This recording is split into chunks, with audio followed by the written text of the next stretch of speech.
Hello. थंबनेलवरून तुम्हाला समजलं असेलच की मी आज काहीतरी सापांबद्दल सांगणार आहे, पण गोष्ट थोडी वेगळी आहे. तर आम्ही गेलो होतो इनिस्केरी इथे एका वीकेंड ट्रिपसाठी.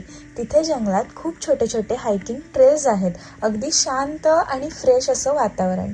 पण हायकिंग करताना एक गोष्ट सतत आपल्या डोक्यात येतच असते ना, की इथे साप असतील का, अचानक साप आला तर वगैरे.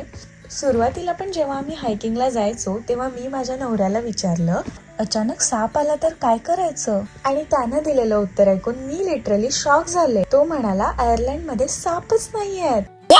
मी म्हंटल हे कसं शक्य आहे? तर नंतर कळालं की इथे खूप जास्त थंडी असते आणि विंटर्समध्ये मिनिमम -1 -2 डिग्रीजपर्यंत जातं आणि समर्समध्ये पण मॅक्झिमम 27-28 डिग्रीज. म्हणजे सापांसाठी हे वातावरण सुटेबल नाही आहे.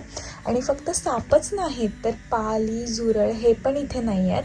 म्हणजे इमॅजिन करा, तुम्ही कुठल्याही जंगलात आणि डोंगरात बिनधास्त फिरू शकता. Without any tension, without any fear तुम्ही एन्जॉय करू शकता. माझ्यासाठी हा खूप मोठं सरप्राईज होतं.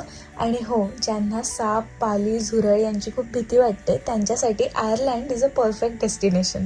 जोक्स अपार्ट, पण खरंच इथलं निसर्ग आणि पीस नेक्स्ट लेवल आहे. तुम्हाला माहिती होतं का आयर्लंडमध्ये साप नसतात? मला कमेंटमध्ये नक्की सांगा. अशाच नवीन नवीन गोष्टी ऐकण्यासाठी फॉलो करा. बाय.